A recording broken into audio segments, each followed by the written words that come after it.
E como a Verdolim já trouxe a informação para a gente, não só em relação à entrada do PP no governo, a inclusão de Silvio Costa Filho ao Ministério de Portos e Aeroportos, que é deputado licenciado do Republicanos, como essa inclusão dele na reforma ministerial, o partido, a bancada do Republicanos, se aproxima com Lula. E para entender melhor como está o processo de inclusão do partido ao governo e como devem andar as discussões no Congresso diante dessa reforma, a gente conversa agora com o líder do Republicanos na Câmara, o deputado Hugo Mota. Deputado, bem-vindo ao Jornal da Manhã. Bom dia.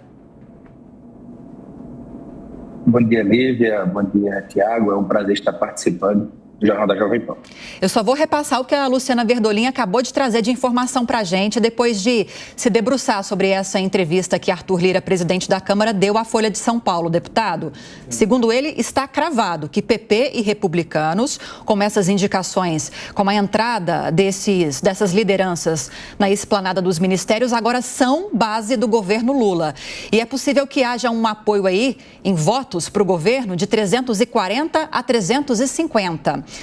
É essa a ideia? É esse o entendimento do Republicanos?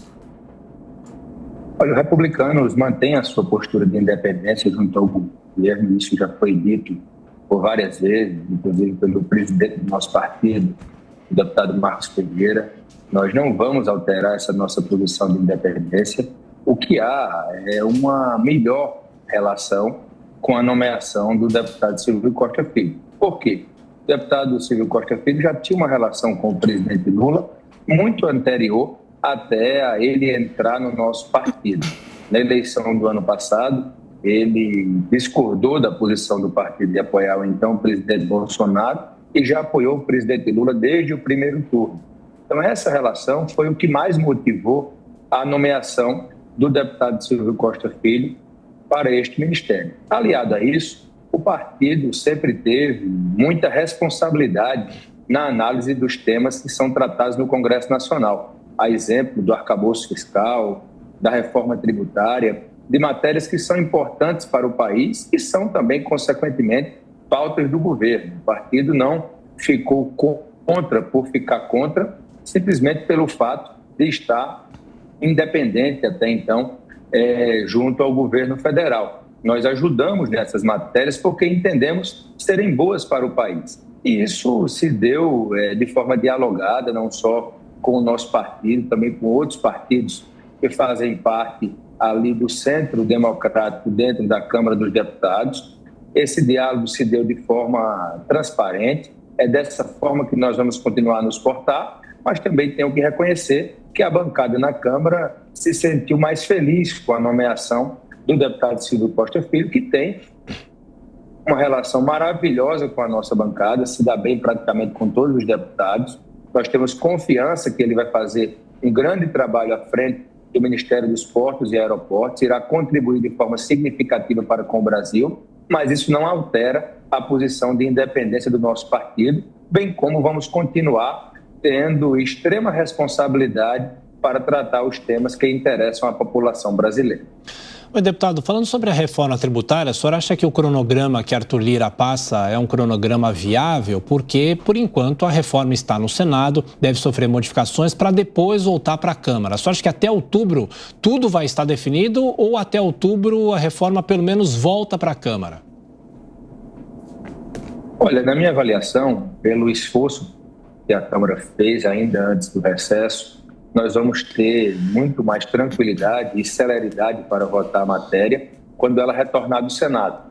Eu entendo que o Brasil nunca antes viveu uma sintonia tão boa entre o Congresso e aqueles que estão tocando a reforma tributária no governo, a exemplo do ministro Haddad e do secretário Bernard Api, que foi quem ajudou na formulação inicial dessa matéria, que foi apresentada até então pelo deputado Baleia Rossi e relatada pelo deputado Aguinaldo Ribeiro na Câmara dos Deputados, para que houvesse essa convergência acerca da importância de se votar essa reforma que é tão importante para o país, para que modernizemos o nosso sistema tributário, para que com isso simplifiquemos, pois a maioria da população, os micro e pequenos empreendedores principalmente, não sabem nem o que pagam de impostos no nosso país. Nós temos um sistema que está extremamente atrasado perante os outros sistemas tributários do Brasil.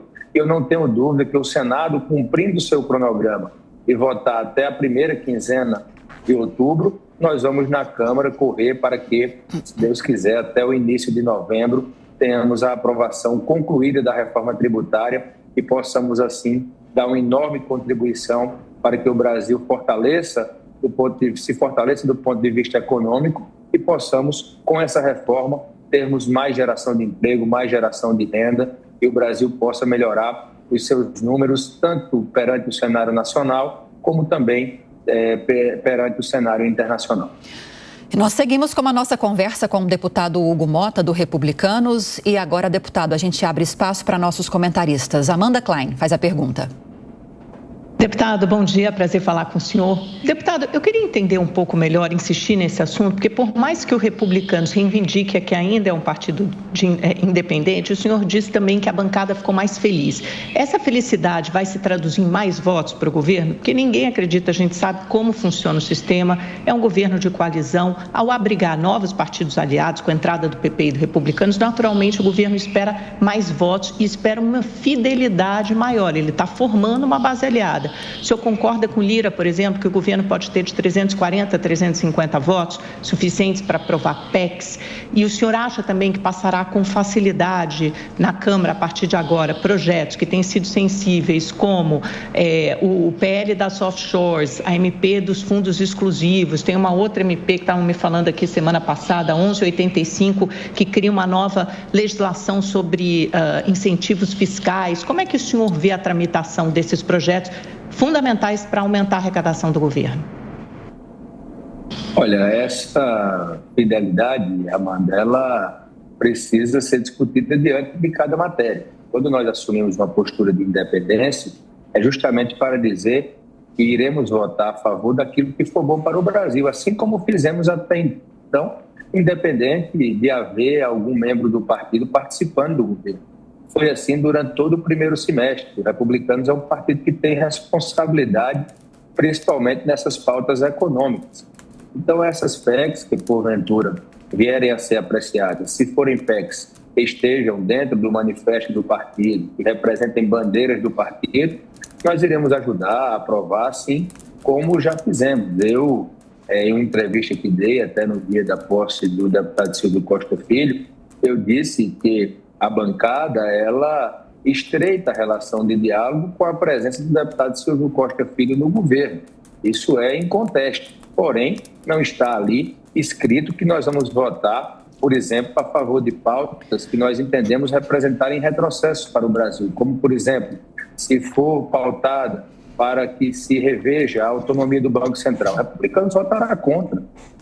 Atrasos, por exemplo, como alguns pontos da reforma trabalhista que, porventura, vierem a ser pautados, nós não vamos admitir nenhum retrocesso na nossa legislação trabalhista. Então, os republicanos têm as suas posições muito claras. Então, essas pautas é quem dirão a posição do nosso partido para que possamos continuar a ajudar naquelas pautas que são importantes. E com relação à construção futura acerca dessas pautas, do número de votos, nós vamos estar sempre prontos a dialogar, sempre prontos a ouvir. Essa é a marca do nosso partido. Nós não somos um partido que apoia o radicalismo, nós não queremos extremar ainda mais uma situação política que já saiu extremamente agravada da eleição do ano passado, porque nós temos responsabilidades para com o país. Agora a pergunta de Roberto Mota. Bom dia, deputado. Qual tem sido a reação dos eleitores a esse estreitamento da relação dos republicanos com o governo? Olha, Roberto, dizer que nós temos uma responsabilidade de poder, antes de nos preocuparmos apenas com questões eleitorais, de trabalharmos para o Brasil dar certo. É claro que, como nós temos hoje um cenário de radicalismo, ainda consequência da eleição do ano passado, nós temos reações que às vezes não são favoráveis, principalmente em estados onde nós temos parlamentares mais ligados, digamos, à direita. né, esses parlamentares, esse eleitorado, às vezes questiona a participação de um membro do partido no governo, mas é importante ressaltar que o membro do partido que está no governo já votou no presidente Lula. É importante ressaltar que esse membro do partido que foi chamado para assumir o ministério, ele se licenciou das suas funções do partido, isso tem que ficar claro. O deputado Silvio Costa Filho hoje está licenciado da executiva do Republicano e das suas funções partidárias, ou seja, mostrando que a sua indicação e a sua nomeação se deu muito mais pela sua relação política e histórica com o PT, mas nós não também podemos negar que o deputado é um deputado extremamente bem relacionado dentro da nossa bancada, tem capacidade de gestão, fará, sem dúvida alguma, um grande trabalho à frente do Ministério, e isso melhora as condições de diálogo com o governo para que essas pautas que a Amanda perguntou tão bem sobre a questão da tributação de fundos, da medida provisória 1185, que trata da questão dos incentivos fiscais, possam ser dialogadas com a bancada. Nós temos responsabilidade com o país, temos também preocupação de que essas matérias não representem uma fuga de investidores do nosso país. Nós queremos, sim, poder tributar um pouco mais quem mais tem para poder cuidar de quem menos tem, mas que isso não represente para o país uma legislação retrógrada, que haja essa fuga e percamos investimentos, porque nós não estaremos construindo nada de concreto se isso vier a acontecer. Então, houve reação, sim, é claro, houve questionamentos, mas o partido, mantendo a sua postura de independência, mantendo transparência nas suas posições, tudo isso será esclarecido da maneira mais tranquila possível para que tenhamos tranquilidade e cada vez mais firmeza na condução das pautas que são importantes para o nosso país. Pois bem, conversamos com o deputado Hugo Mota, do Republicanos, líder do partido na Câmara dos Deputados. Te agradeço demais a entrevista neste comecinho de semana. Deputado, bom trabalho, boa semana e até a próxima. Eu que agradeço, uma ótima semana a todos.